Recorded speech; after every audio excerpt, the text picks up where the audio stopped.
Okay, started the recording. Let's go back. Thank you for reminding.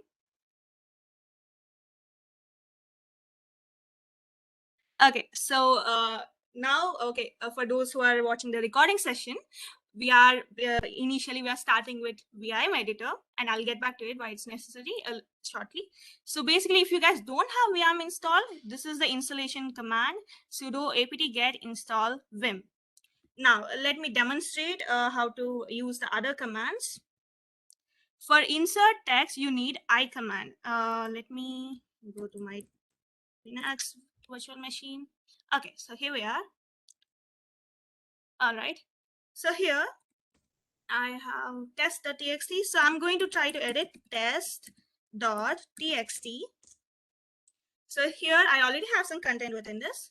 Now, right now, if you see, as soon as I enter, if I try to type anything, I couldn't type anything, but now after I press, wait, sorry. Yeah. Escape. Yeah. I cannot type anything over here unless I press I. Now, why is that? Because once I press I, I'm going into insert mode and then I can enter as much text as I want. Now, if I'm not pressing I, here you see the insert text won't be there and then I can't do anything. I can't insert anything.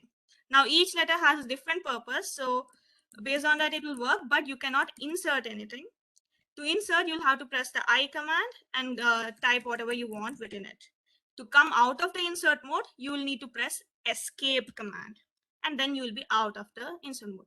Now, another special feature of this VIM editor is you can directly execute shell commands through this editor. How is that? Is make sure that you're not in the insert mode.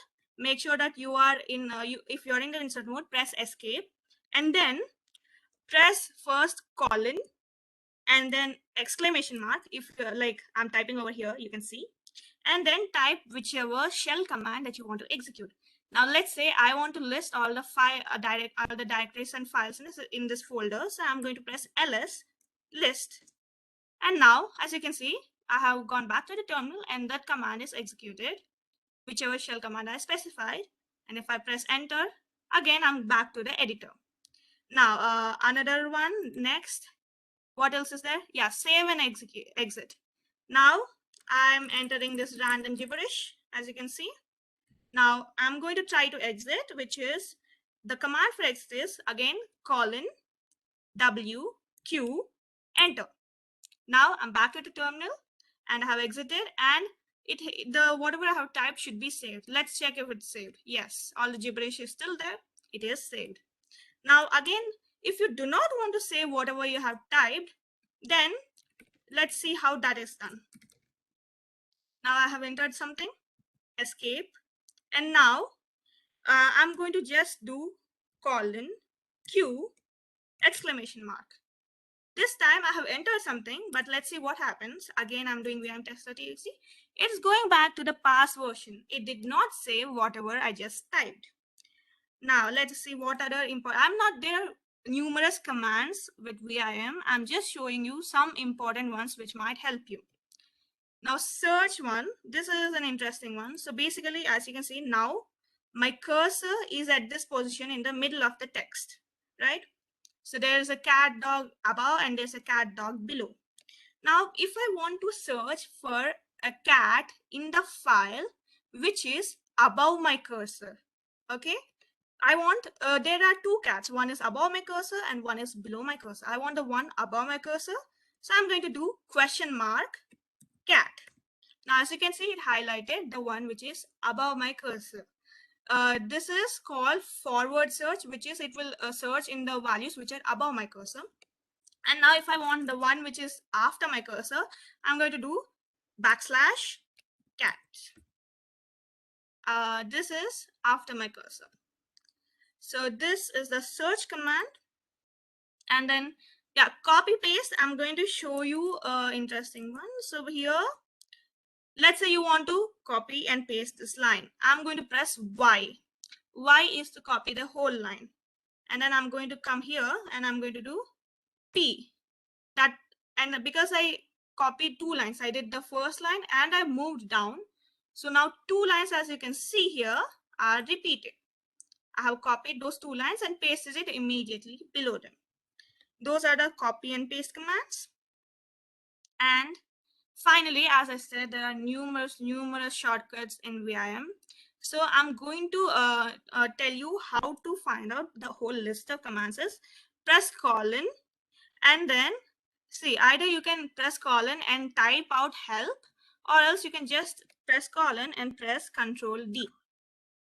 And now, as you can see, you have the long list of all commands available. Cool. Okay, now back to this, and I'm going to exit. Yes, so that's all for Vim. That's for Vim editor. And now let's continue. Is my presentation still visible? Am I still audible? Yes, you're audible. Yeah. Yes, you're Okay, audible. thank you. Any doubts so far? Okay, cool. So why do we need to know VIM as a hacker? Again, I already said. Now I'm going to just say one conclusion briefly for those who are just watching the recording, is because for pen testers and hackers, if we want to get editor's access on a remote machine, which we have hacked by getting an access to a reverse shell, we have access to their terminal. So tools for editing are limited. We cannot have access to any GUI applications. So in that case, we can only use them through either VI or VIM, which are definitely installed through in most of the Linux systems. Again, disclaimer, we do not condone hacking. I mean, we do not condone unethical hacking. If it's ethical and if the organization or the system or the site has given permission for bug testing, then okay, of course, you can go ahead and try to exploit it, and you can report those bugs to that organization and you will also get a bounty. So next, now let's come on to the main topic of today, which is binary exploitation. Now, what is a binary?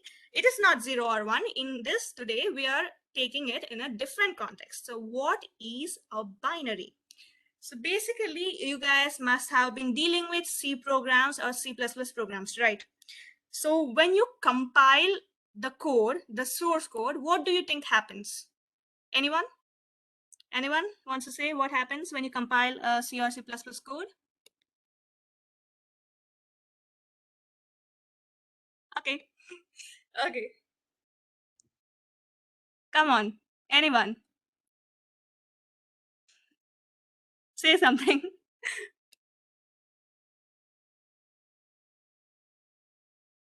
Okay, cool. You guys are shy. Okay, so basically what happens when a C or C++ code is compiled is that the source code which you have written in the language which is compatible with that programming language, the computer cannot automatically identify it. So what it does is that the source code is converted into a machine understandable format. So that is what happens when you compile the source code. It's converted to a machine understandable format, and then that file is stored as an executable. So usually when you are when you run with dot slash, right, that is an executable file. Once you compile, you'll run the program, right? The program that runs is the executable file. So that is also called binaries. It is machine code for the computer to execute. So in what is binary exploitation? We are trying to find weakness or a vulnerability within the program, and we will try to exploit it to get our own malicious gain. Okay. Now there are several ways of doing binary exploitation, but today I'm going to focus on one of the major important ones, which is buffer overflow. Okay, so I'm going to try to explain in very simple words. See, do not be afraid if you're new to cybersecurity or you have no idea what these terms mean.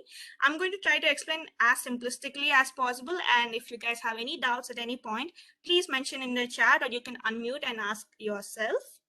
So let us imagine, I'm assuming most of you guys are like, you know what an ice tray is, right? ice tray, ice cube for ice cubes, right? Or else, if not, just assume like an array of buckets arranged side by side with edges joined together, or like, you know, a container with several slots. So let's say you're pouring water into one of the boxes of an ice tray. Now, until it is not full, no, there's no issue. But once you have poured water up to the brim of that particular box, and if you keep pouring more ahead, it will overflow that particular slot, and that water will go seep into the adjacent spaces. So basically, if you do not want to wish to have any water in the adjacent spaces, but now, even though you didn't point your mug at that other boxes, still those boxes got filled. That is, in simplest terms, that is what buffer overflow is. Now let us convert it into the programming aspect, what actually happens. So what is buffer overflow is a kind of weakness in programs which can be exploited by giving more input than necessary. Like if at any point a program is taking a particular input and it expects a particular size of input, right? So, but if you give data that is beyond that size, then all that excess data will not fit within that input buffer, and it will overflow and go into the adjacent variables. So now the adjacent variables, you are not supposed to have access. You are not allowed to change those adjacent variables because the program hasn't given you that permission. But it has given you permission for some other variable, but through that variable's input command, somehow you manage to change the value of some other variable. So using this, if you can find out at exactly what point the other variable is beginning, then you can manipulate what can be the value within that other variable which you do not have access to, right? And that is very, very dangerous, and that is what hackers can exploit to attack one's system. So now for an example, look at this image. So you can see there's a buffer which is a variable of 8 bytes. This is taken as input and you are expected to give 8 bytes. But what you have given is 10 bytes. So the excess 2 bytes has gone as overflow. Now those 2 bytes cannot fit within this variable. So it will seep into whichever memory location is adjacent to this variable, and it will change its data value. Cool. So this is what is exploited usually by attackers. And what can they do with it? They can inject some malicious code within the program, or else they can expose your private data which is in the program but you do not have access to. And these two are things which like cyber you have to be aware of and prevent them while making your programs.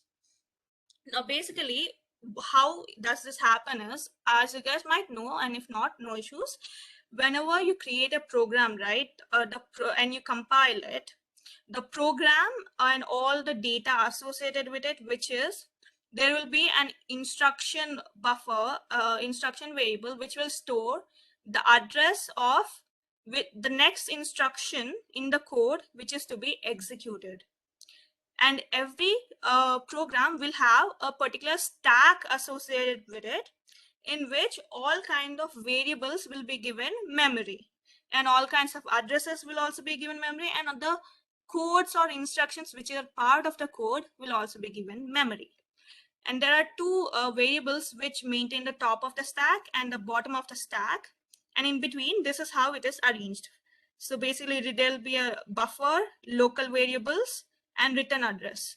And normally the return address is supposed to go back to back to the person's control, or to exit, or to some other function which is intended. But what if an attacker gains control of the system through buffer overflow? What will happen then? In that case, he can insert his own attack code in place of the return address, and through that he can gain either access to the system or cause any other kind of damage that he wants to do. So basically what they do is they intentionally feed extra lengthy input, and they do a lot of trial and error to figure out where exactly the vulnerable location is in the program, and then they try to override areas that they shouldn't be able to, and those which are holding executable code, they will replace it with their own code. Okay, understood? And basically every how addresses are stored are the function contains a set of function pointers which point to the addresses which are supposed to execute after every step. For example, you have three functions, right? Function 1 calls function 2, function 2 calls function 3. So once function 3 is done, the function point there, or the stack will store the address back of function 2, so that the control can go back to after the call was done. So that way, if those addresses are manipulated to point to some other address, then it will cause a lot of errors. Now let's see it with an example. Okay, so basically what people can do with buffer overflow is they can try to crash a system, but they can also attack by using any manipulative code. Let's see this C program. Is it visible, guys? Is the font okay? Yes, Dikshita, you can go on. Okay, any issues or any doubts or anything? Okay, so let's see. Here we are having two variables, which is integer secret, which we are assigning a hexadecimal value. Okay, 0x denotes hexadecimal value. And here this character name is having a size 100. So anything which takes like a large amount of data, which is typically meant not to be overflowed, is called buffer. And this is, you can call it as buffer, an array in general, a string array usually. Initially it's declared as null, and then using read function, we are reading the name of it. But here the programmer made a very big error. What is the error is, you see here, here the size, that is the amount of bytes that is to be taken, is supposed to be specified. But here they, instead of normal decimal bytes, he is reading it in hexadecimal bytes here, because he gave 0x as a size. So now what happens, some extra bytes, 256 decimal bytes are taken instead of only 100 bytes which are supposed to be taken. There's a chance to take 256 decimal bytes. You can read them, but that part won't fit within this array, because this array can only take 100 bytes. And then what is the program does is, if the secret is equal to this, secret is initially this. So if it is somehow changed to this value, then you would be shown the secret. Otherwise, it won't show. So technically, if there's no manipulation, you're not supposed to go to this if condition. It will only go to the else condition. But how can that be manipulated? Let's see. This is how the stack could be. See, most of the time when compiled, the layout of the stack is random. Okay, so you cannot predict exactly with precision what place what will be there. So suppose the compiler arranged the stack in this manner, what will happen is, what will happen is, let's see, EIP, EBP. Now, what is EIP and EBP is, these are pointers to the next instruction, and this is the pointer to the stack. And this is the secret variable which we have, and this is the end of the stack. Okay. So here, let's say we read in 100 bytes of A. What happens is, you see, here the value for hexadecimal value for A is, capital A is 41. So it is filling up with 41, 41, 41, 41, 41, 41, 41, 41. This is the name which we have input. So at this point, we have filled out the whole name buffer. But then let's see, if we enter one more A, like 101 A's. Now what happened? 41, 41, 41, 41. This whole name array is filled. And another one is here, secret. You're not supposed to have access to secret, but still, because this one got full, the last A overflowed and it overwrote the last character of secret, right?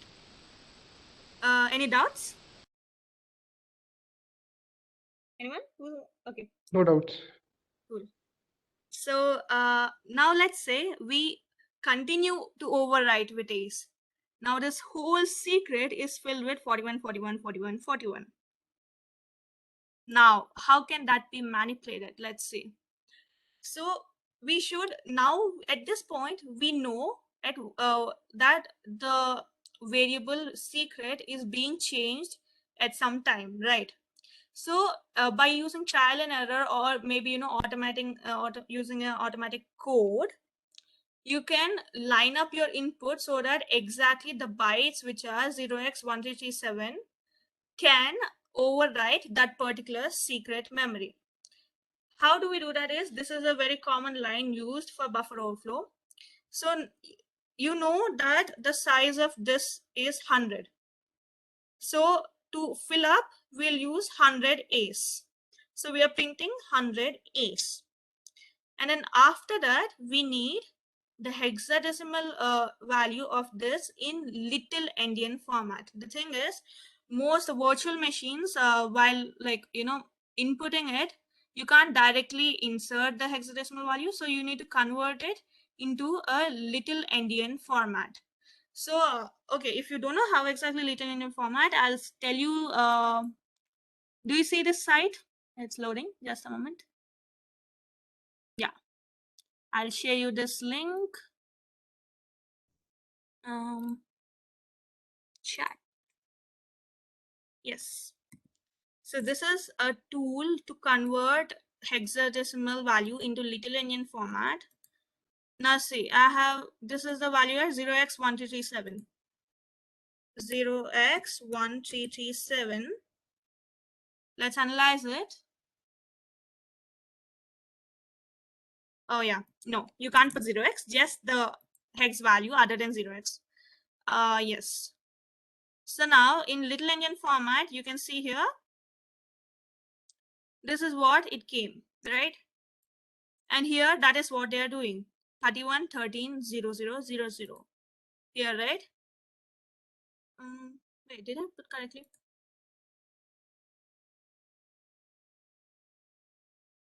Okay, there's a mistake. It is not 31 exactly. Correction. This is 37. Okay. So 37, 13, 0, 0, 0, 0. So this is the little endian format of this particular data. Now, once we have overwritten with this, you can get then you can manipulate the data. Now I'll stop with the PPT now and I'll actually demonstrate it. So let's see.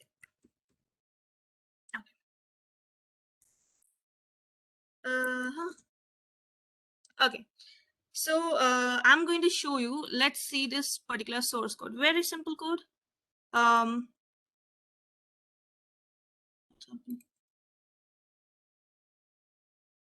Just a moment. Some issues. Can you see my Linux terminal? Yes. Dikshita, yes. Yeah, I can't change the tab for some reason. Oh. Just a moment. Just a moment.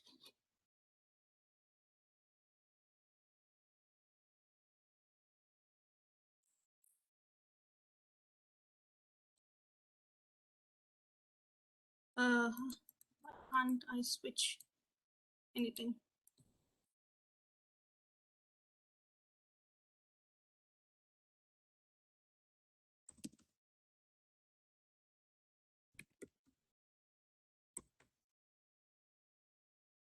Okay, I'm back. Wait, let me share. Okay, you can see, right? Yes, yes. Okay, so this is a demo 1.c. This is the source code, and let's see, here we are having stdio, and these are the variables. We are having an integer check, a buffer of size 30. We are setting up the buffer basically to null, and then we are taking input. GetS here is a very vulnerable function. Now it's taking input of buffer. That vulnerable meaning like it can take excess data by mistake. So check obviously is not being changed. We are not reading or changing any check. But in case check is somehow changed, then the value of check will be printed. Otherwise, failure to overflow the buffer. Okay.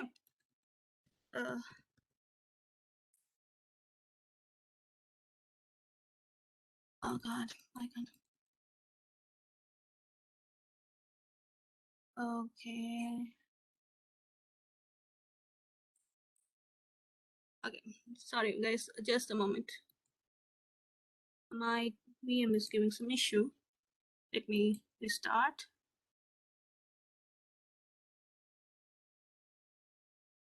Just a second.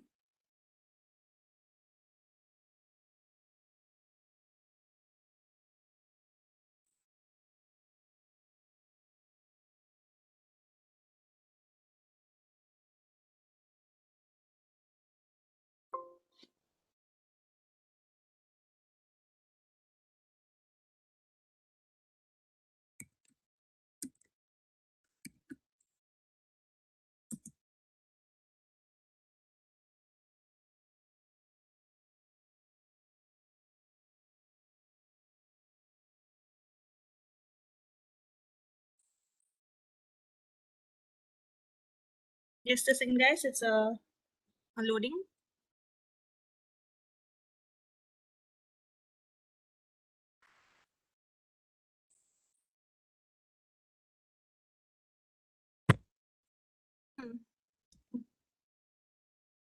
So far, if you guys have any doubts, please do tell me.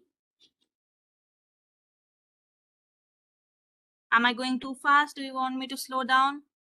Or is it fine? No, it's fine. It's fine. Cool.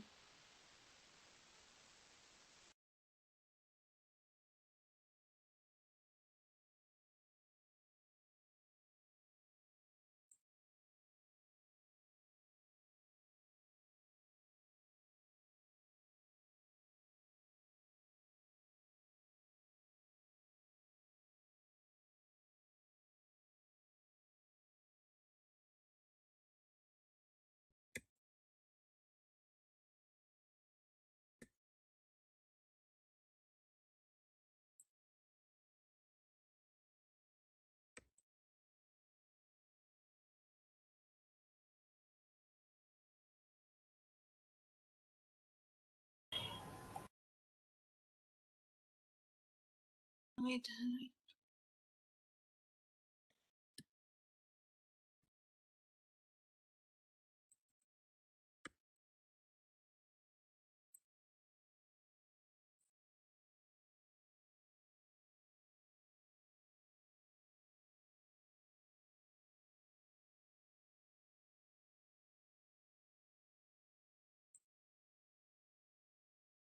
Oh God. Just a minute.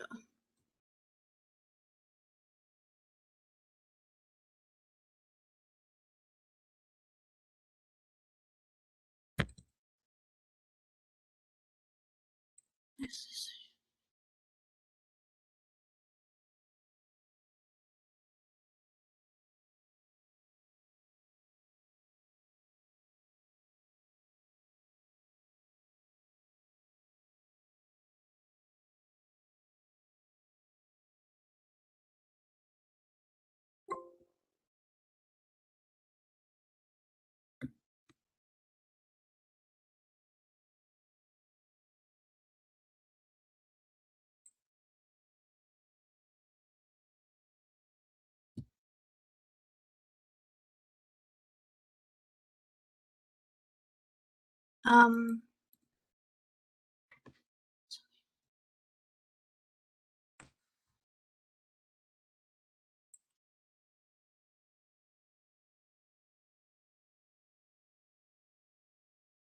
Just a second.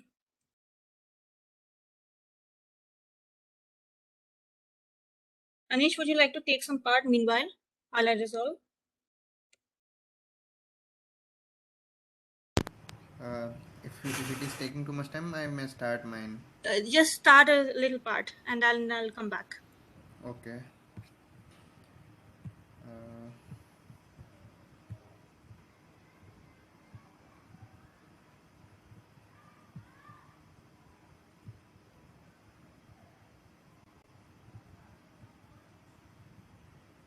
okay, is it visible? Hello. Yeah, it's Okay.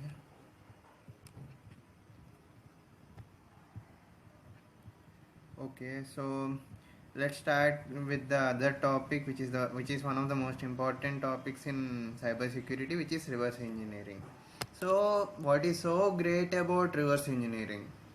Well, what is some like doing good in going backwards? Like, how is it so important? Well, the problem lies there. Actually, whenever you compile your programs, right, it will be like connected, means changed into assembly code of the certain processor which you are using, and that code bring it back to the normal human readable programming language is almost impossible. I can't say it's like impossible. No, it's plausible, but it's always a many one function, as you have many programming languages like C++, Rust. Python is an interpreted language, so it won't have, and others like Java. These all get compiled, and when they are compiled and they get like converted into the assembly code, it's like it will be only talking to the processor, and we can't bring it back. So this is the main challenge of reverse engineering, and we can't read the bytes. Okay, so as you can see, can anyone say what you see on the screen? Okay, okay. Your presentation. Hmm. Your presentation. We can see it. Yeah. Oh, no, no, no. What? What is this thing you see here? CPU. Yeah. So, anyone ever opened a CPU and messed with the stuff in there? I actually have done. Means I dismantled three CD-ROMs and two SMPS, I think. Have you ever done that? Like opening and checking what else it has? Hmm. No one? Okay. You can try if you have a PC. Only to add a GPU, not anything else. Only to add a GPU. Okay, cool. That's also a good one only, but I like uh, detested it till I had nothing but resistors and transistors. Okay, so what is the most important part of the CPU is the processor. Processor sits somewhere, I think here or here. This looks a little complex.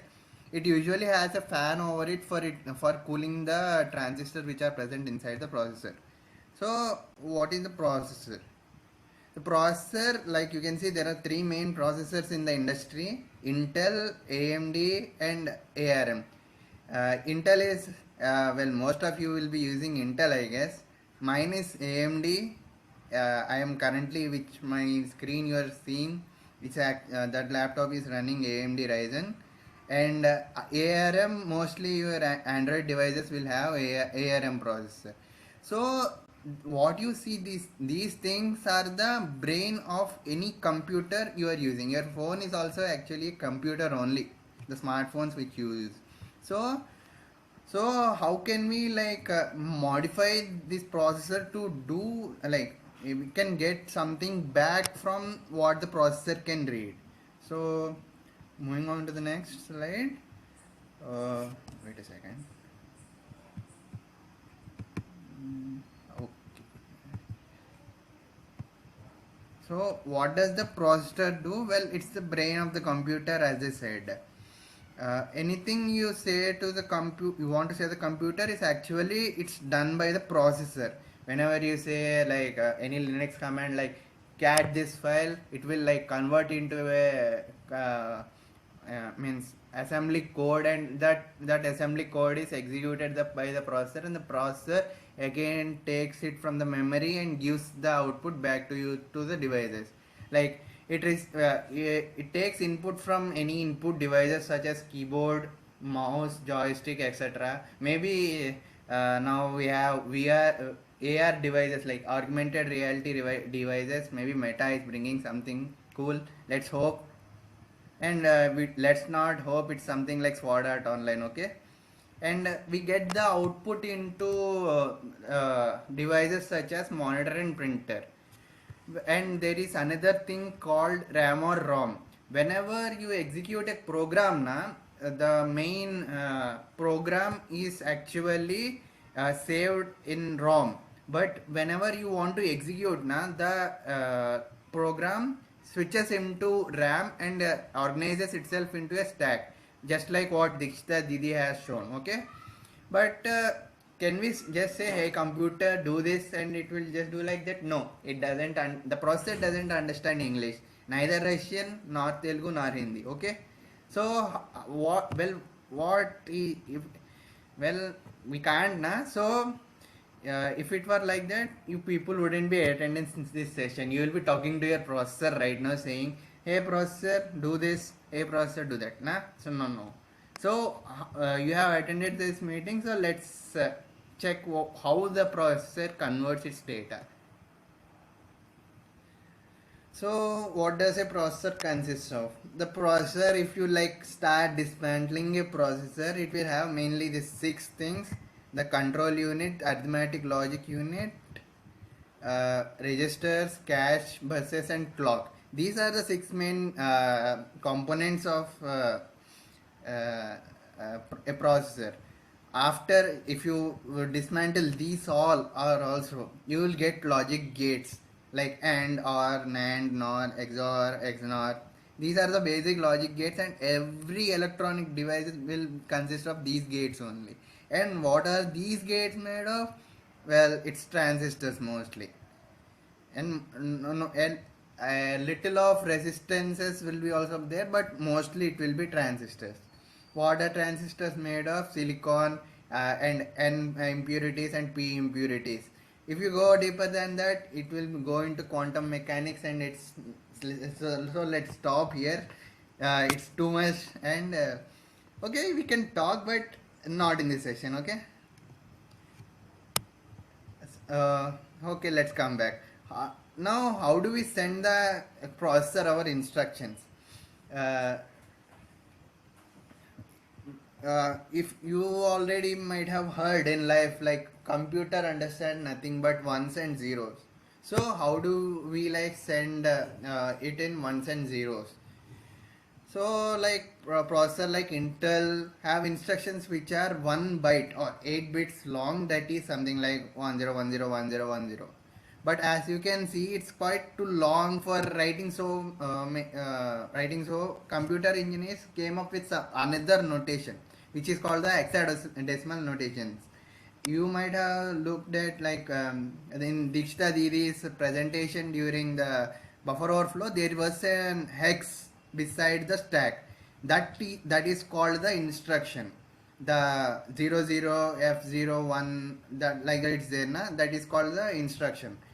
So anything like this thing 10101010, this can be reduced, this long 8-bit long thing can be reduced to simple like a. Okay, sorry.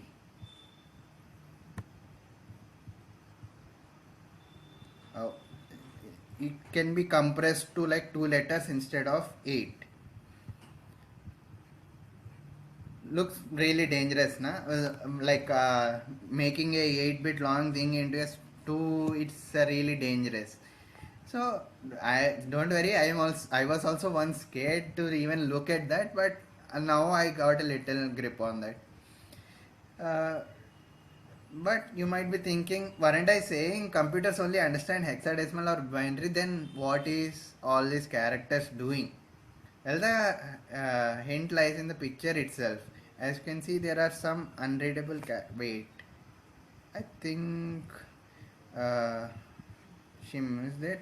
Well, I will show you like cat when you go like catonicate and any binary you like. Okay. See, as you can see, this is all like looks is little gibberish, right? You understand nothing. Or if you can understand, no, I can't do anything about that. You seriously are a supercomputer or something in your brain. So, the CAD program converts the binary, whichever is stored in the program, to ASCII output.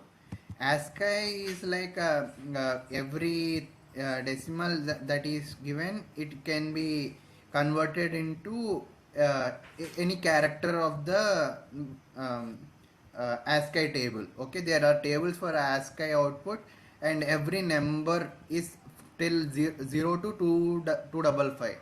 They have the means hexadecimal notation of certain characters. That's why there are some certain unreadable characters here. These question marks are actually unreadable characters.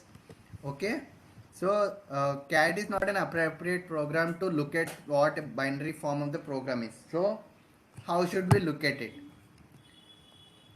XXD. So sorry, I'm not laughing at you. This is the program in Linux. We can't do anything about that, and they named it. So what does an XXD do?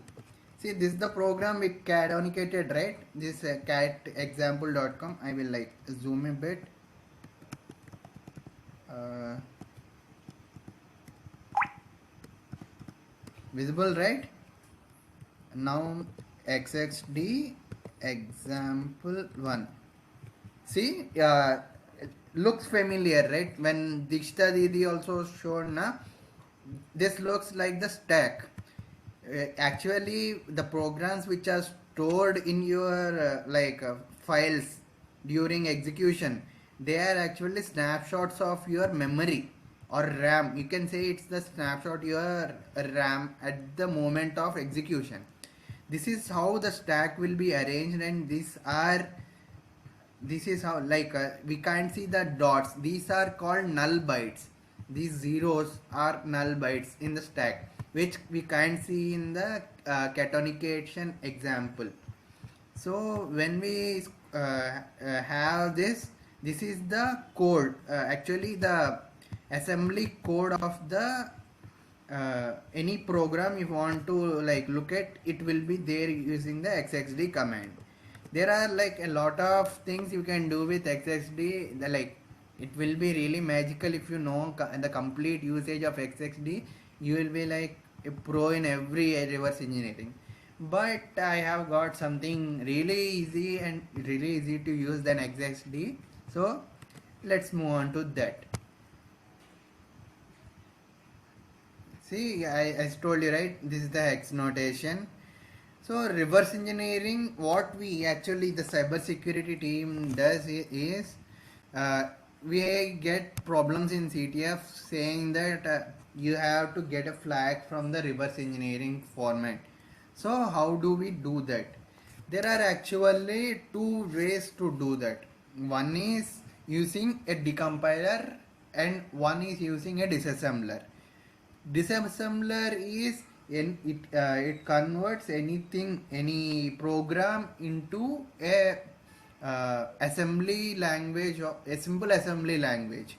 A good example is the GNU debugger tool GDB, and its extensions like GDB PEDA and sometimes even PWN DBG.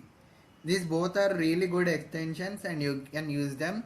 But the best of disassemblers I have noticed till now is Radar 2.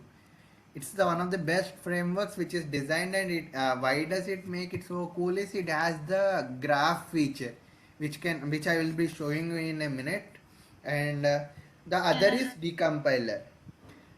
Did I say that it was plausible at the start to get it to human readable format? Yes. So the decompilers which are present will give you what is almost equal to pseudocode of what you wanted to compile at the start.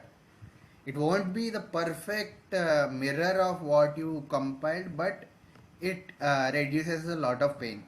So let's get Okay. started. Okay. I'm back. I'll take over and then you continue. Yeah. Yeah, fine. Okay, the practical will be comments after Dikshita means completes. So enjoy her presentation for some time. Okay. Is my screen visible? Yeah, Hello? it's visible. Yeah. Yeah. Sorry, guys. Sorry for the big mess. My VM decided to stop functioning for some reason. Now it's back. Okay, so here we are. I was going to show you the demos. So this is the first code that I have got for the demo. This is a very simple program. It has two variables, an integer, a character buffer. It is setting the buffer to null initially. And then we are taking input using getters, and then we are trying to check if the value of check will change.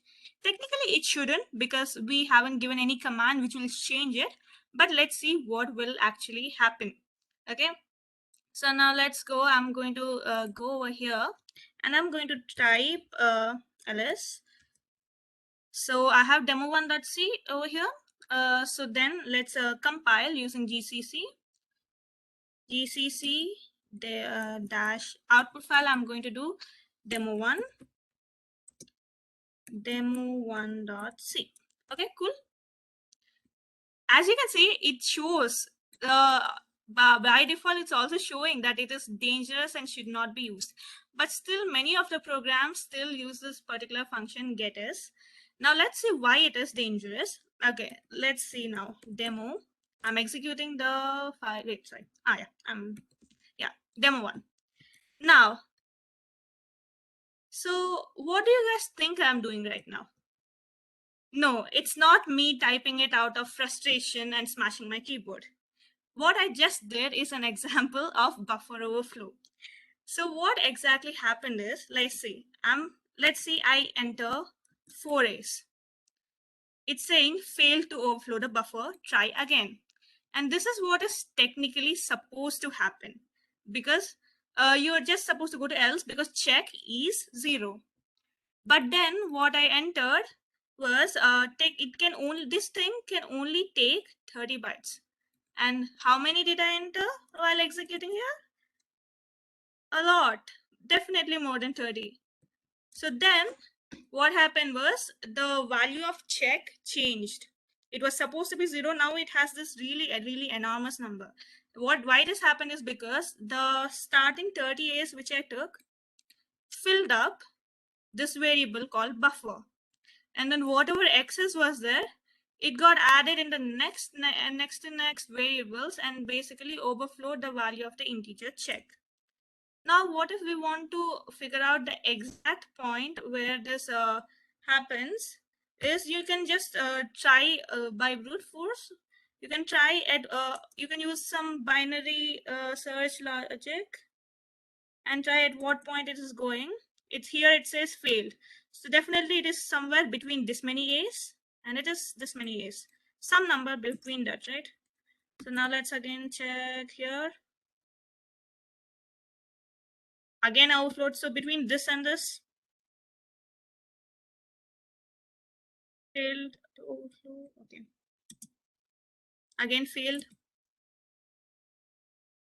And here, now it should work mostly. Yes, it should work.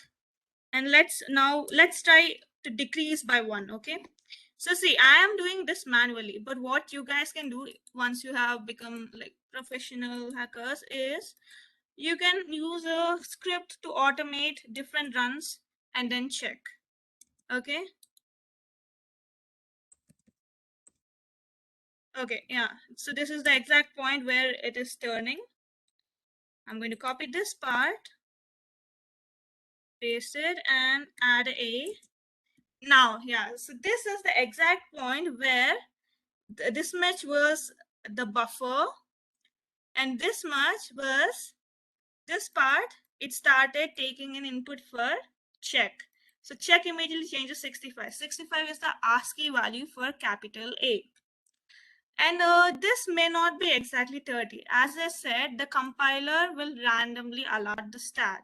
So it may not be in adjacent locations. There may be some other random empty locations in between the check and the buffer variable. So you have to just try and automate and get the exact location of it. Okay, and it also varies in 64-bit compilers and 32-bit compilers. So any doubts? Anyone? So you're saying that we can predict to which variable it's overflowing? No. Yeah, see, it depends on the code. Here, right now, what is happening is the buffer is 30, right?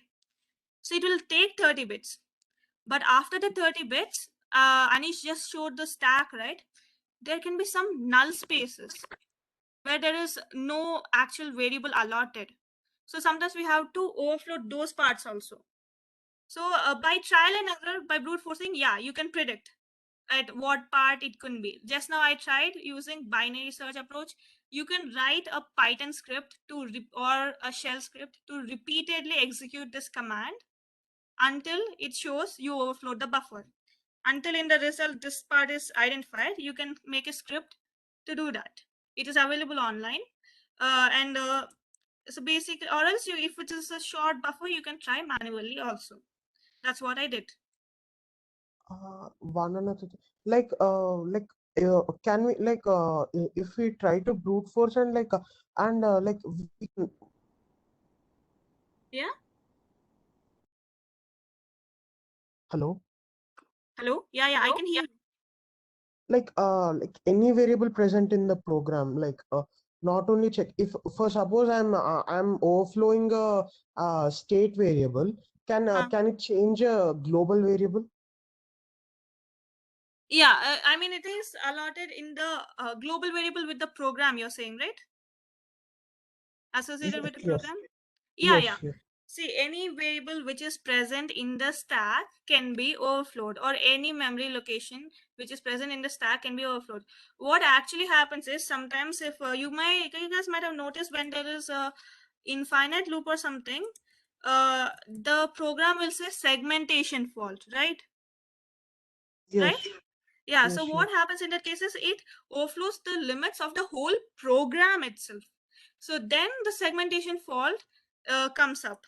So here you see, I did a little more and now I got segmentation fault over here. Okay. While earlier I got the value but not segmentation fault because I overflowed some part of the stack, but I didn't go beyond the program stack. When you go beyond a program stack, segmentation fault will be there. So you can overflow any memory which is within the stack. Got it? And in the now I'm going to show you how to overflow a different variable and how to overflow a return address also. As I said in the PPT, like some functions are inaccessible, right? Some malicious codes or something. So if we want to execute those through a program, then we can redirect the address to point to that function. That can be done by overflow. So not only this check variable, any variable within the program can be overflowed. Is it clear? Is it clear? Whoever asked the doubt?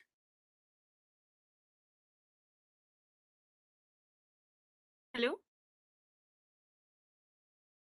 Am I audible? Yes, You're audible. Yeah. Okay. Continue, I guess. Perfect. Okay. So next, so that was the first demo. Now this is very, very simple. Now let's see what a little bit complicated program. This here I'm having symbuf. So what exactly is happening is here there are several functions. This is not just a main function. As you know, execution begins at main. We are setting the buffer input output buffers to null. And we are calling the vuln function. And what's happening in vuln function? We have a padding buffer. We have a character buffer. We have a not secret. We have a secret. And then we are setting up memory for padding and buffer. And then we are using getters function. We are getting buffer, just buffer. And then we have for overflow checks, we are having if secret value. Earlier we just wanted that check is not 0, that is the value of check has been changed. But now not only changed, we also want to change the value of secret to this particular value. We can't just go on pressing A's. We want this particular value. And also another condition, this not secret, it has a particular value. Not secret should not be changed. Only secret should be changed and nothing else. Okay. And there are if here if secret was changed and not secret was not changed but not to the correct value, then it will show this case. All right. So now let's see how this exactly works. So normally I'm going to so I have the executable, but I actually took this challenge from, just a minute.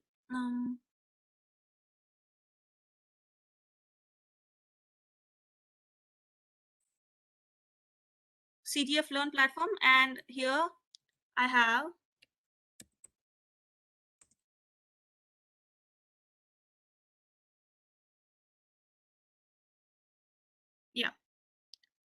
okay, you guys can practice challenges over here.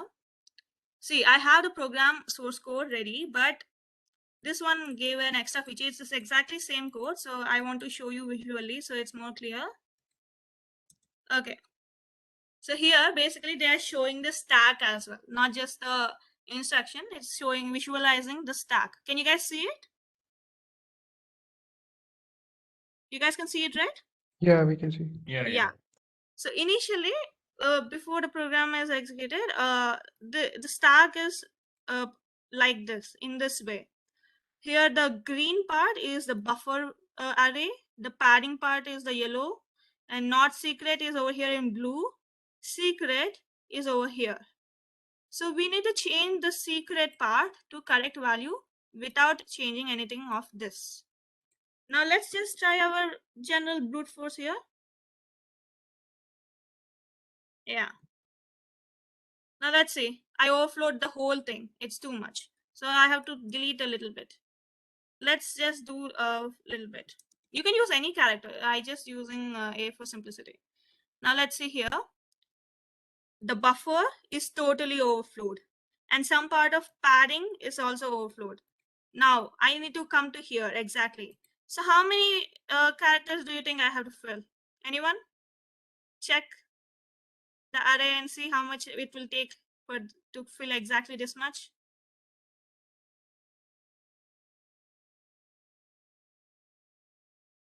There are 8, and here 6 rows. Okay, so let's see.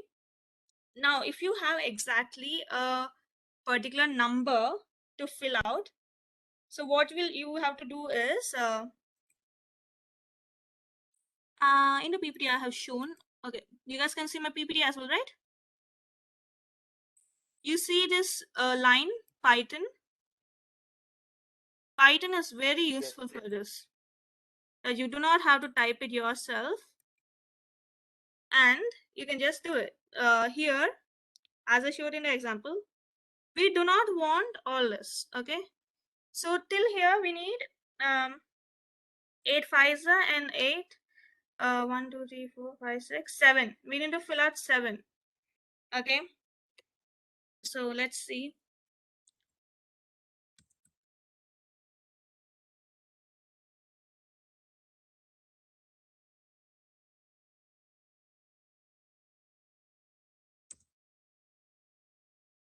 Oh no, sorry. Yeah, you have to you can execute it by using how much ever input you want to give. Make a Python line code for it, and then in pipe, using this is called pipe operator, so it will do it simultaneously when you use pipe, and then execute this one. Not here, it is a netcat function. So wait.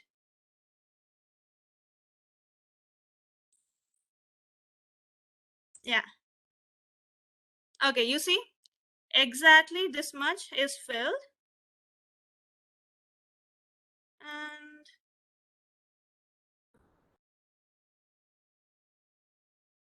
Next, we will try to change the flag. Right. So you guys, I'm jumping back to the program here. What do we have here filled out the secret also. Okay, that was an error. How much do I need to do? 48. Let's try 48.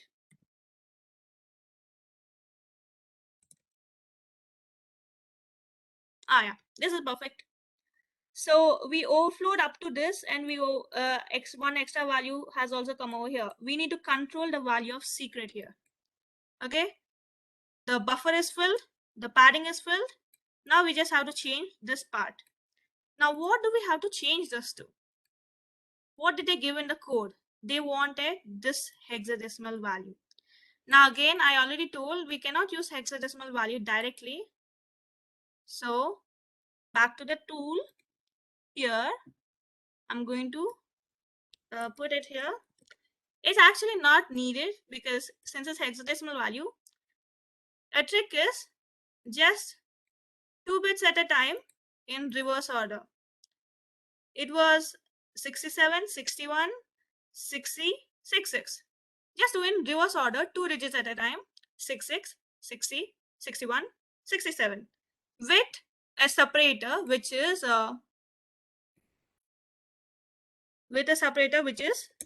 this one. Okay, how exactly the command will be is I'll show you. So plus and single quotes slash x. There are 4 values, right? 4 characters. So each one is slash x, and reverse order 66, 60, 66, 60, and here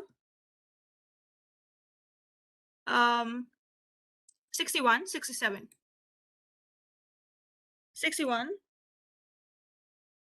67. Yes, we did it. Exactly at 48 A's, this much was filled. And the next, whatever we entered, it would have overflowed the secret. So what, how did we manipulate the secret? By using little endian values of what we are supposed to get access to the flag. And once that happened, the flag got printed. Is it clear, guys? Any doubts in this one? We pinpointed the exact location where we have to overflow, and we also manipulated what value we want to overflow it with. Any doubts, guys?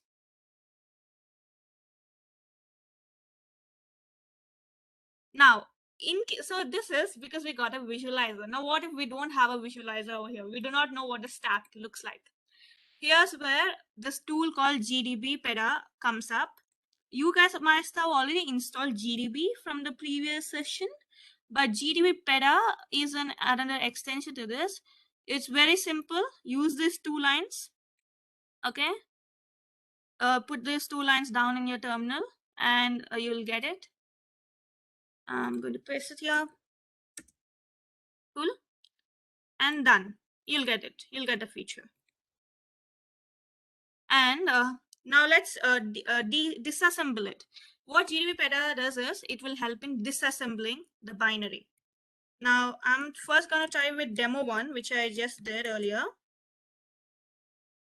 You then, once GDB, the binary file name, and then you want to find out what all functions are part of this code.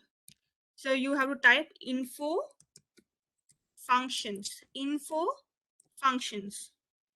It will show you the list of functions in the binary. Here we are having main. The most important one is main because execution starts from there, and from there onwards we can go to any other functions that are needed. Let's disassemble the code main. What that will give us is, it will give us the assembler code version of that function. In assembly language, all the instructions have been changed over here. And what is important to us, let's see. The calls are important to us because they'll show what external functions are being called.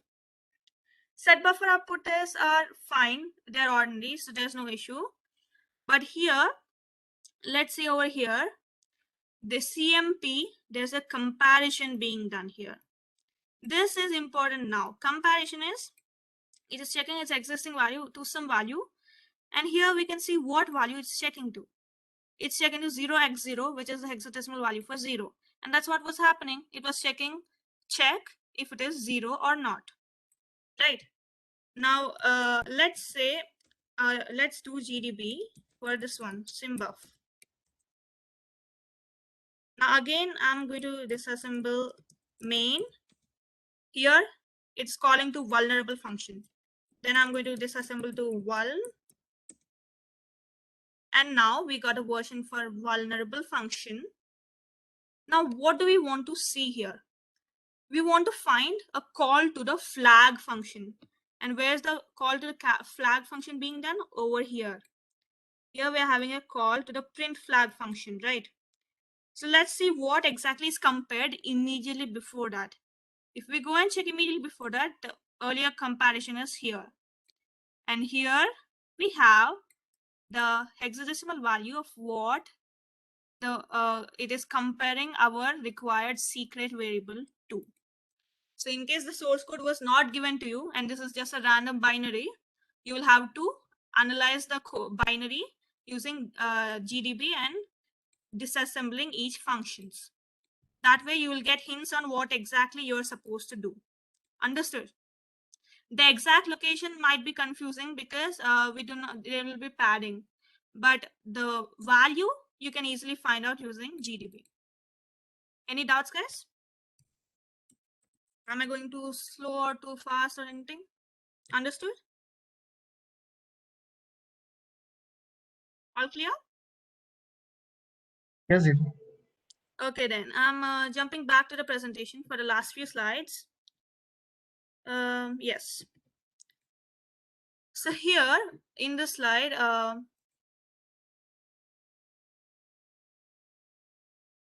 what is happening over here is, so I've told you about how to overflow, how to pinpoint the location, how to manipulate the value of that location.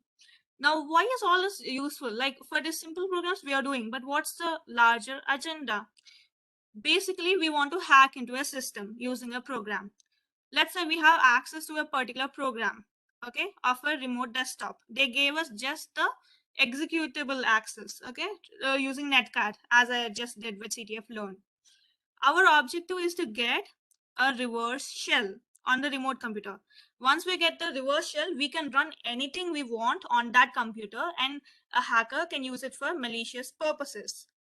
Now, what will they do is they will keep on overflowing it until they reach the return address of that function.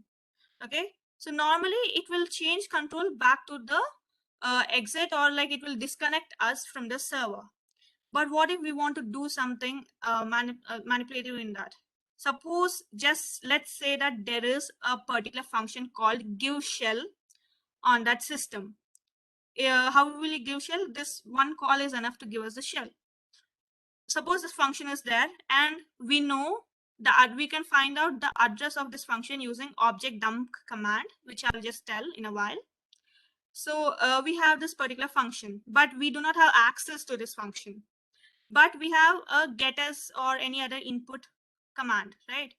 So through that input, we can overflow it, and we can if we can somehow figure out the exact return address, where the return address for that particular program is starting, we can change the return address to point to this function's address. That way, once the program has finished execution, it will directly jump to this function and it will give us a shell and it will give us full permission and access. And that is how an attack usually takes place.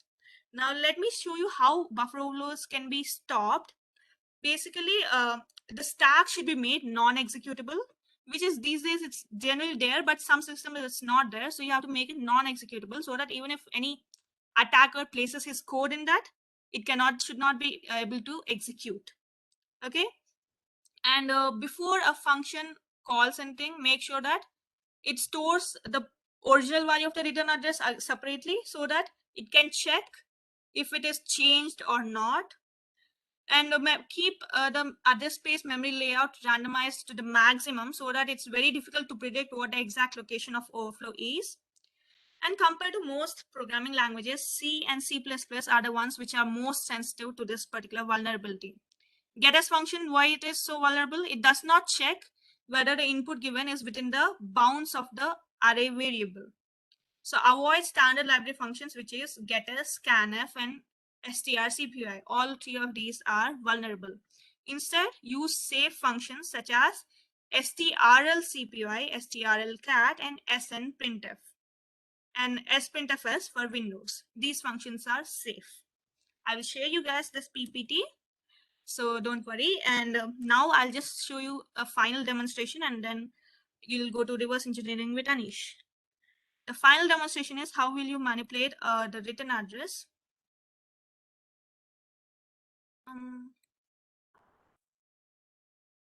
Yes.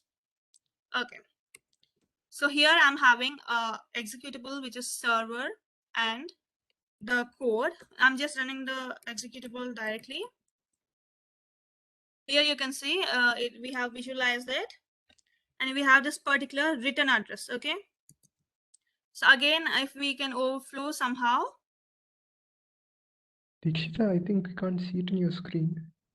Wait, you can see the terminal? No? We can, but I think nothing's being shown. It's stuck, I feel. Wait. I don't know if it's just with me. Can anybody else confirm? Are they Can you facing guys the see same my issue? screen, my terminal? I think It's it's stuck. too, it's like it's not moving. The cursor isn't moving, Dikshita. Yeah. Wait a minute. I am moving it though. I think the... Just now or from earlier? No, for the demonstration part, we couldn't see. When you announced Yeah, you it's stuck wanted now. to show the demonstration. Okay, wait a minute. Let me share.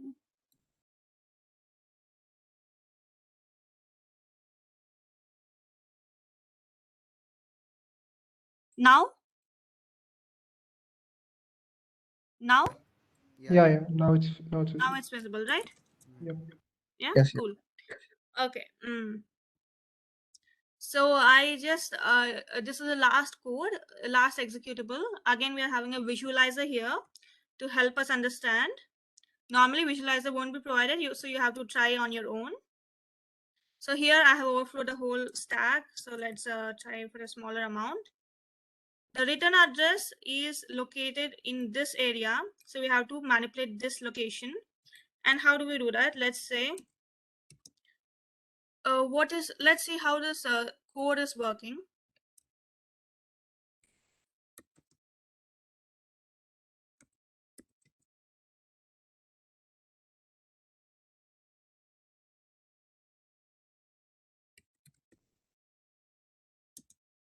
Yes, so this is the code, right? So here what we are having is a vulnerable function where we are taking the input, etc., etc. And then this function, this win function is out of our access. There is no function call for it anywhere. But somehow we have to get this function called so that we can get the flag. So how will we do that? This is, you can say, similar to getting the shell. If you are actually attacking this, the function you want to redirect it is a function which will give you the shell. So we want access to this function. We want this function to be called. Let's see how we will do that. So basically, the GDB again. Okay, so GDB server, and let's check all functions available here. Okay, so the win, vul, main, and once you have checked main and vul, you'll know that you can check win, which is this is assembly code for win, and we see that what we require is the flag is in this code. Through the source code you can understand that this is a vulnerable function, and we need access to this function. So how we will do that is we need the starting address of this function. The starting address of the function is where this command is present, and that address in hexadecimal value is this one. You guys can see, right? Is it visible? Yeah. Yeah, it's visible. So this is the hexadecimal value of the function we want it to redirect to. So at this point, just till now I told you how to find address using this disassembling by GDB, right? There's another function which you can just do is, it's called object dump. Okay, and you can use it to dump from the object file or like from the executable file server. And which one do you want exactly? You want it to get the address of win function. So this, if you don't have GDB, you can also use this object dump function, object dump command, to find the address. Again, here also you can see the same address, right? Same address, you got it. So now let's try to overflow that. How many exactly are needed in this? 1, 2, 3, 4, 5, 6. Yeah. Yes. Till here 56 and then 4, 60. So let's use a Python command instead of typing everything up. I'm going to use, yes. Here, I'm going to print a 60 times because 1, 2, 3, 4, 5, 6, 7, 8, 8, 1, 2, 3, 4, 5, 6, 7, and then 4. So 60. And little Indian format of this hexadecimal value would be 86 first, last 2 digits first, 86, and keep going back 2 digits, 85,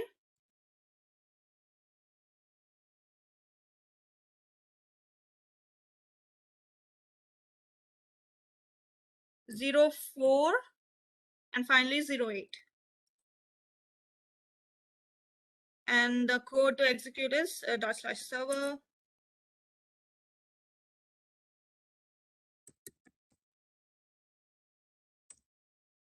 Yes, there we go. So technically, I do not have the access to that remote server yet. There's no flag.txt. I have, so that's why it's not giving. But we have successfully overflowed and redirected this to the vulnerable function, because otherwise the call to print flag.txt would not come. This line has occurred. It means that somehow we have jumped to the win function. We have made a call to the win function by changing the written address to the address of the win function. So this is how hackers can manipulate programs to execute their malicious code.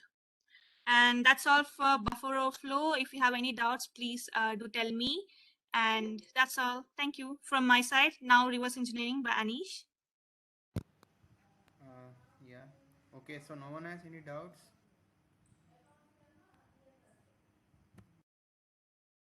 Anyone has any doubts? Just tell me, guys.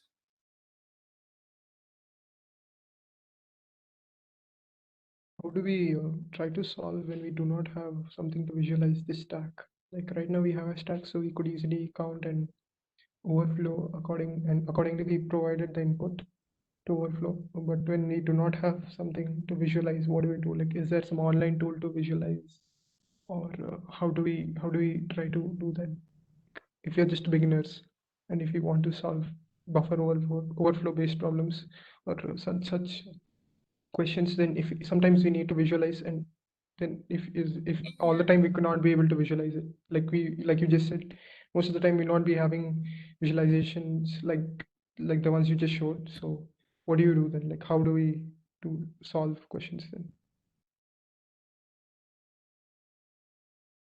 Yeah. So if we don't know, yeah, Anish.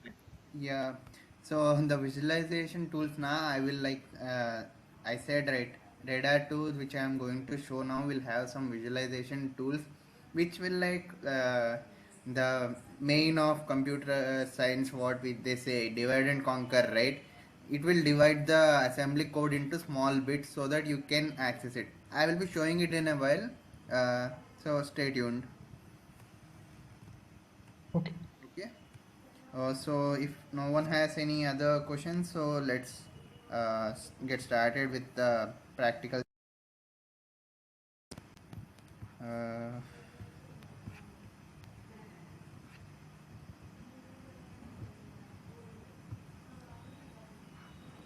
can see the screen, right? Yes. Yeah, so let's get started with the disassembler named Radar 2, which is something like GDB but a little advanced. It's an open source software which you can download from this GitHub repo, Radar.org Radars 2. This is really good. I will be showing this right now. If you want to install, you can install it from here. For starting, you should type R2 and first help R2 help, sorry, man R2. These are the commands or the command line options of Radar 2. It's a good practice to means learn some these not by heart, but man pages are one of the good things to learn from. So the three most important commands or command line options of R2 are R2 A, sorry, D, which means start Radar 2 in debugger mode. W, which means we can write some output onto the uh, any file, and A capital A, which means it will analyze all the functions present in the binary. So we can also use others like after entering we can do a double A. I will show that also to you. We have opened Radar 2 with example 1 binary. Now this is the means the address we are at now. The instruction pointing to is this one. Now if you have forgotten to enter any if you forgot to enter this capital A in the command line options, you can use A, which means analyze all functions and then arguments. See this and this output will be the same. Okay, now we should list all the functions which can be done by using AFL, which means all functions list. Here we get a list of functions. The most important function is the main function, and other included functions start with sym dot. These are other included function other than main. Okay, now what if we want to show the disassembly of main in GDB? As you remember, it was disass main.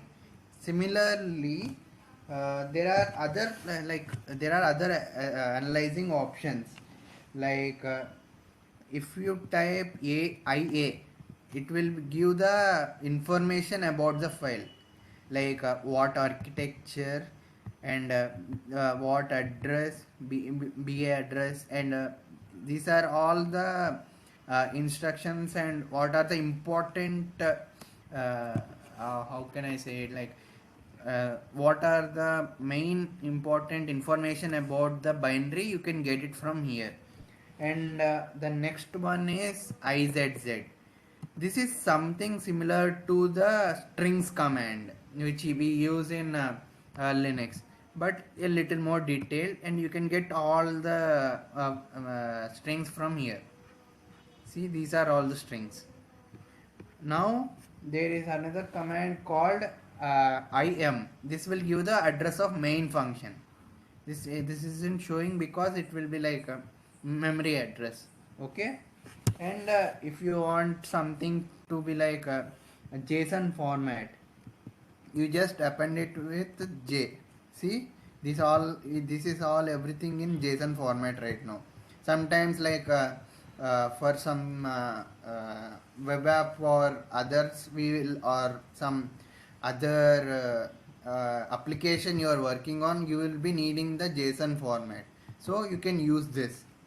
Okay, this goes for analyzation and information of the using Radar 2. And now for the navigation, first we have the main function, right? We found it using the AFL. Here is the main function. So for accessing it, we simply type PDF, means print defined function at main. Now see, this is the main function. Well, it's not too long because it didn't have anything in it to begin with, but there will be some secret functions like this one. Okay, we'll go to that later, but there are some commands like for navigating through the memory. Yes will be used to navigate to any memory address. So like here it is this address, right? Now if we want to go to main function, s main will take this address, the current pointer to main. See that it changed, right? It used to be this, now it went to the main function. That is one for navigating, and there are other useful like go forward by 5 bytes. S plus 5, it will go forward by 5 bytes, and s minus 12, it will go backward by 12. See, now you can see, right, here it is present. Now let's return to the main function. This is here, and PDF. This is the it prints any function which is present at the this one if you just type PDF. Okay, now we have if we want to read the register, we can type SR and RAX. Okay, it went to the register 000. It is the register number. So let's return to the main function. So this is the main function. We are done with the what we call navigating through the memory. Now let us see what we can do with printing. One is PDF, which is we already have discussed. Now let's discuss other options like PX, which will print the register. If we like PX, now this is the memory address I am at now. If we want certain register values, then PX RAX, no wait, sorry, PX @RAX. This is the register value. It currently has nothing because I didn't store anything in it. This is one way, and now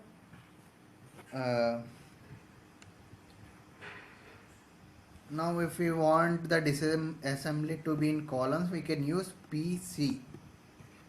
See, but it's really hard to understand it like this, so we usually go with PD only, PDF. Okay, this is the easiest way. Now if we want debugging, like if we want to set a breakpoint here, like in GDB, we type db space this address, just copy and paste it from here to here and set it.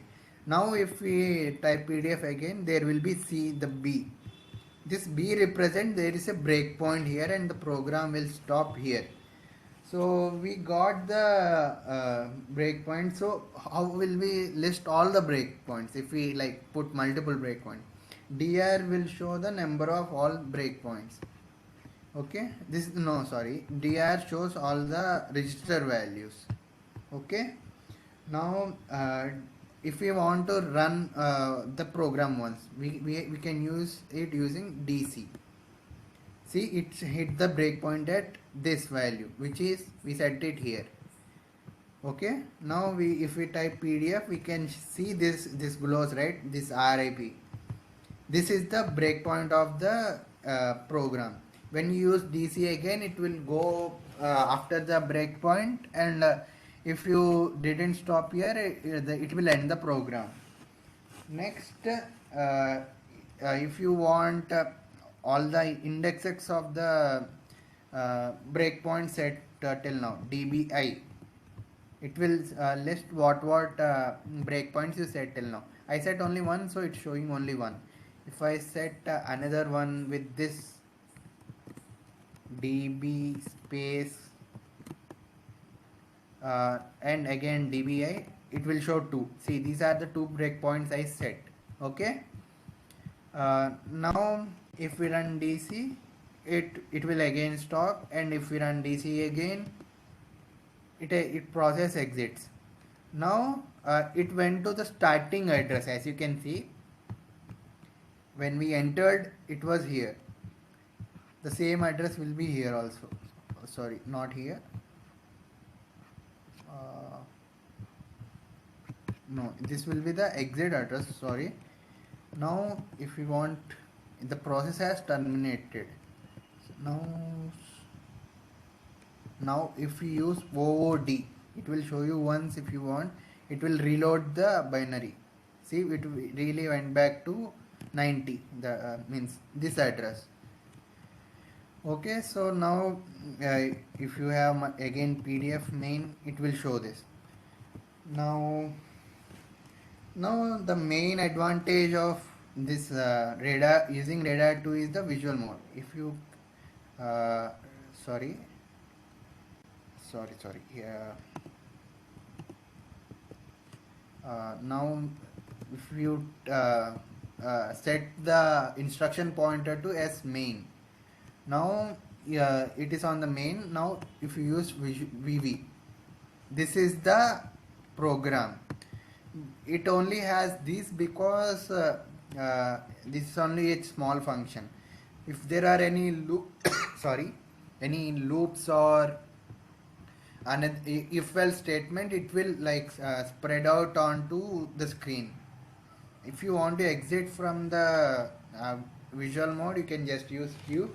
And if you want to use like radar functions in visual mode, you can use semicolon, just like in Vim editor that Dikshita has shown, and you can run any like PDF. Now it will show here, and it if you hit enter, you'll return to the visual mode. Now if you want to like step through the binary one at a time, you can use like S. It will go 1 1 1 like that. Okay.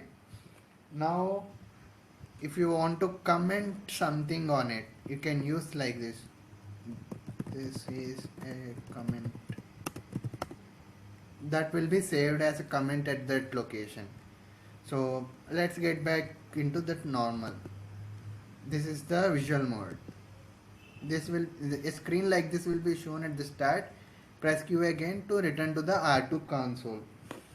Now if we want, sometimes there will be binaries like one Dikshita showed, like if x is equal to 1, it will only will show the password.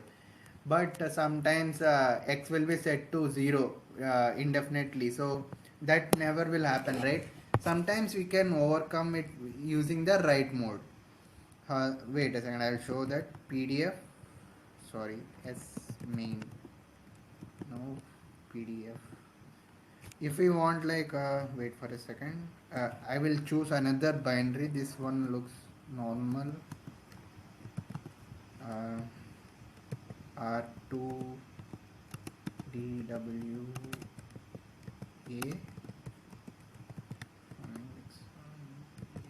FL PDF @main. Now S main. Now if we take like if we see VV, this is like now you can see, right, it is showing graph. So how is this happening? Means after this comparison, what if it is false, like 0, if this written 0, it will go to this. If it is true, it will go to this function, and this also will means ultimately lead to the exit. But this what we care during the execution is we want to call this. Okay, cool. So now Q, now PDF @main. Always put the main function in front of you, so it will help you. Okay. Now see here, j not equal to 0x, this one, this address j not equal to, the means the before comparison, this this comparison, if it is not equal, then it will go to this function. So it will, if something like this is always true, then what happens? Maybe we can't never get the UN message. So how can we do that? We can change the instruction here sometimes. Like now just copy this instruction WA, now set memory location to that address. Okay, this address we are setting it. So yeah, so it's set, right?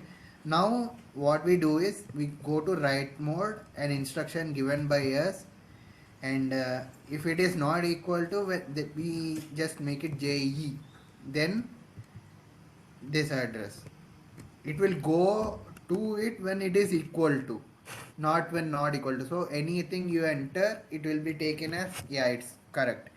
So when we enter that, now it has changed. As you can see, return 2 bits. Now when we run this program, it will be asking for an input. My name is Anish, so I will type that. See, UN.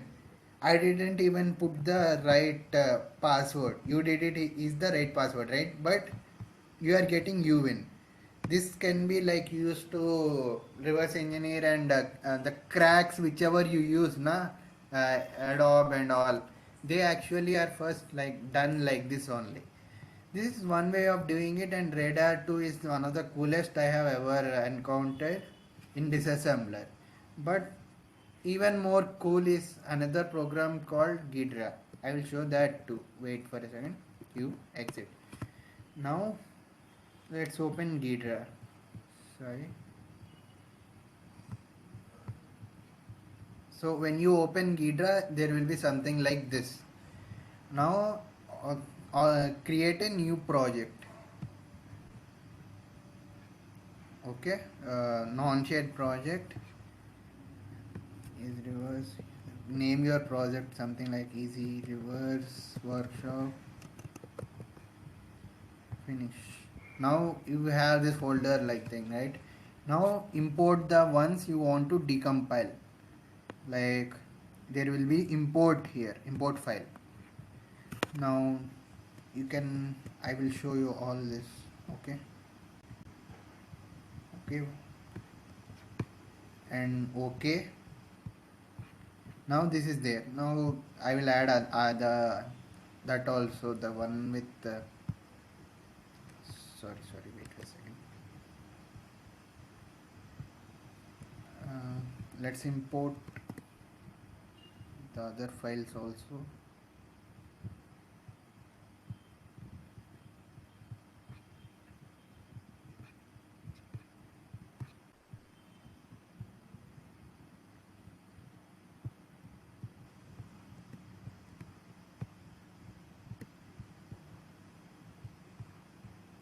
Let's do this with these 3 examples. Okay, now after you have imported the files, you can run it using this button, the dragon, small dragon looking thing. We can use that. Now from here, file open, and from here run any executable you want. We have looked at the final exam program, right? We'll go with that. It will ask for analysis, just press yes. After that, just put it under analysis. Okay, after the analysis is done, it will show something like this. After this is done, you can look into here the functions will be all listed here. Search for main, that will be all that what is necessary. Yeah, the pink ones will be like what are defined by the user. And you can see here, like this one which you are seeing, this is the disassembled function, this decompiled function of the binary. I said it may be plausible, right? So this is being what is called decompiled, but this is not the exact thing which was compiled. Like undefined 8 will be like no data structure will be undefined 8, right? So it will be like, so after that you can read the function. What will be saying? Int ivar1 char local with some 9 digits, and char local 10, and after that it is taking fgets is like Dikshita showed. sorry.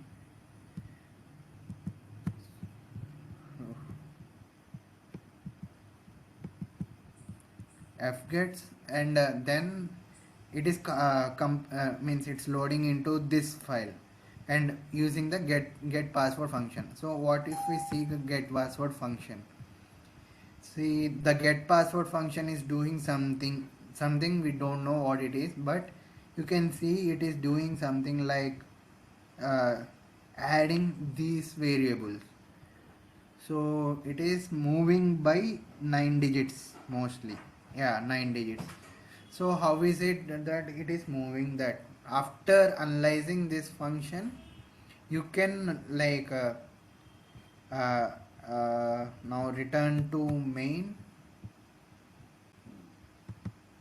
After returning to main, what it is doing is it is get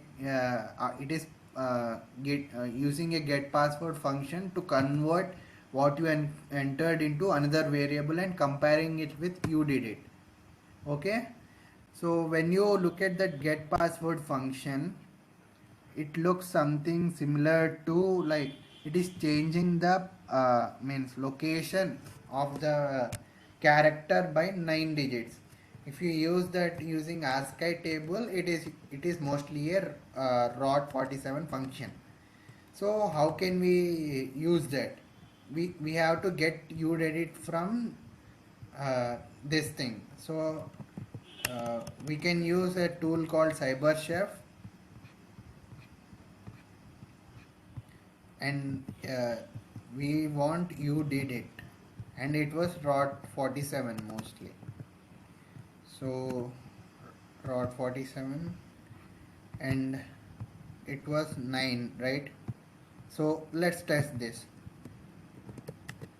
uh, Now here / final exam, it is not correct. Why? Because we are encoding you did it, but the program is comparing the encoded value with comparing the encoded value with the you did it. So this is the encoded value. Encoded value should be you did it. So we have to means reverse it, which can be done by using like -10. Then you will get means if you encode this value,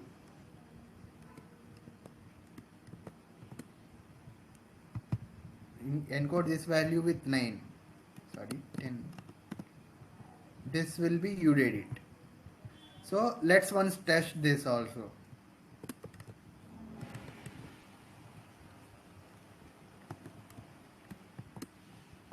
See, you win. Now what we did is we used Ghidra to like analyze the main function and get and the get password function, so that we can get the uh, function to print uwin.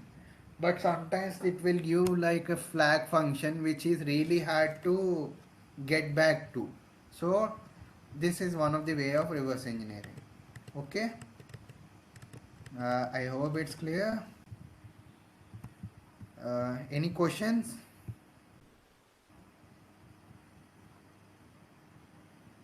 Hello, Dikshita, am I audible? You're audible. You're audible. Just continue. Anush. Yeah, I think I'm done with the means showing the how the tools work. Yeah. Done. Uh, Yeah. Manisha. yeah. Thank you, Anish Bhaiya. So by this we conclude our session. Thank you for attending. I hope so you all had a great experience and do try out our challenges. Thank you.